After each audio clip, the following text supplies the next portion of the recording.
सुनो न में आप सभी का स्वागत है। आज हम आपको कहानी सुनवा रहे हैं बीरबल की स्वर्ग यात्रा। बीरबल की चतुराई से कुछ लोग खुश थे तो वहीं कुछ लोग उनसे जलते और ईर्ष्या करते थे। ऐसे ईर्ष्या करने वाले लोगों ने बीरबल को जान से मार डालने की योजना बनाई और इसके लिए उन्होंने बादशाह अकबर के नाई को अपना राजदार बनाया और उसकी मदद मांगी। भाई, हमें आपकी मदद की आवश्यकता है। हम आपकी झोली हीरे मोतियों से भर देंगे। मैं आप लोगों की क्या मदद कर सकता हूं? उन्होंने नाई को धीरे धीरे अपनी सारी योजना समझाई।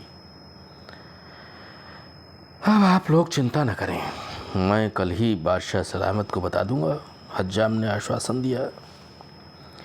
अगले दिन सुबह सुबह बादशाह की दाढ़ी बनाते हुए नाई ने कहा, जहांपना, अक्सर मैं सोचता हूं कि रोक क्यों गए? बताओ बताओ। सोचता हूं कि आप अपने पुरखों के बारे में कुछ सोचते ही नहीं। नाई ने शुरुआत की, पर अब तो वे इस दुनिया में है ही नहीं, मैं उनके लिए क्या कर सकता हूं?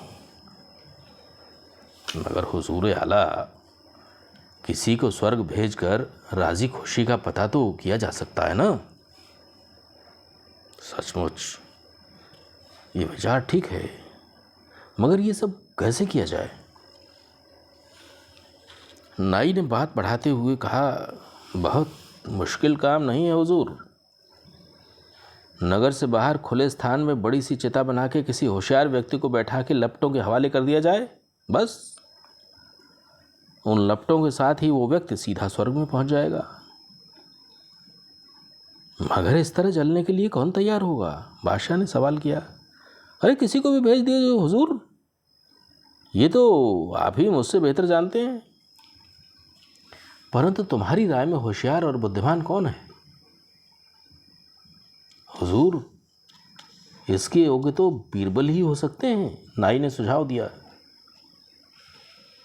अकबर समझ गए कि उनके चहेते बीरबल के विरुद्ध कोई चाल चली जा रही है, लेकिन प्रकट रूप में बोले, वाह क्या बात है, इस काम के लिए बीरबल ही सबसे ज्यादा उपयुक्त रहेंगे।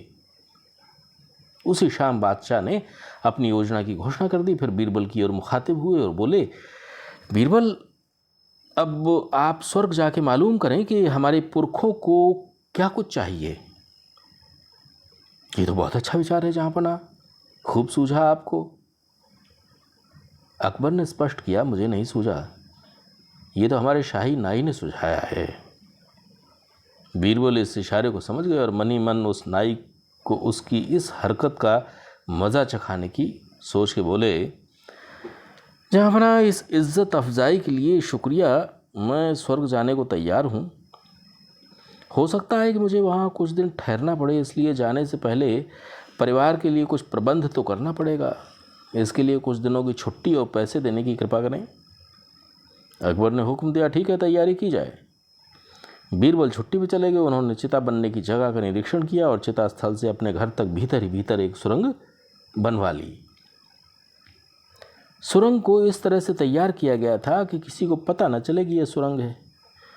दाह संस्कार की निश्चित तिथि आ पहुंची। बीरबल के स्वर्ग जाने की खबर सुन के लोग उत्सुकतावश बड़ी मात्रा में, बड़ी संख्या में इकट्ठा हुए।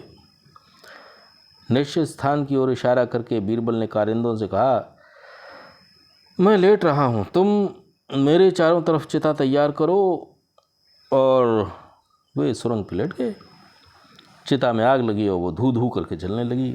उनके मित्र और प्रशंसक बहुत दुखी होकर आंसू बहाने लगे और दूसरी ओर बीरबल के जो शत्रु थे वो बड़े खुश थे। उन्हें उनसे छुट्टी मिलने जा रही थी। वे जश्न मनाने की तैयारियों में जुटे थे। उधर बीरबल सुरंग के रास्ते अपने घर पहुंच गए थे। उन्होंने कुछ महीने घर में बिताए। नाई को उसकी करतूत की सज़ा देने की योजना बनानी शुरू कर दी। कुछ महीने बाद बीरबल दरबार में पहुंच गए। उन्हें किसी ने पहचाना ही नहीं, पर अकबर ने उन्हें पहचान लिया और मन ही मन खुश होते हुए सोचने लगे कि बीरबल सही सलामत हैं।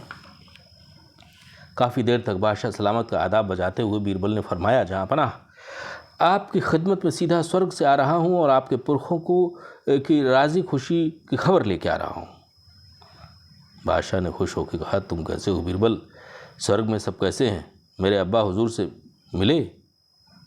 बीरबल ने बताया, महाराज वहाँ सब और आनंद ही आनंद है, सब सुख चैन से हैं, सिर्फ एक चीज़ की कमी उन्हें वहाँ बड़ी अखरती है, वहाँ कोई सलीके का नाई नहीं है।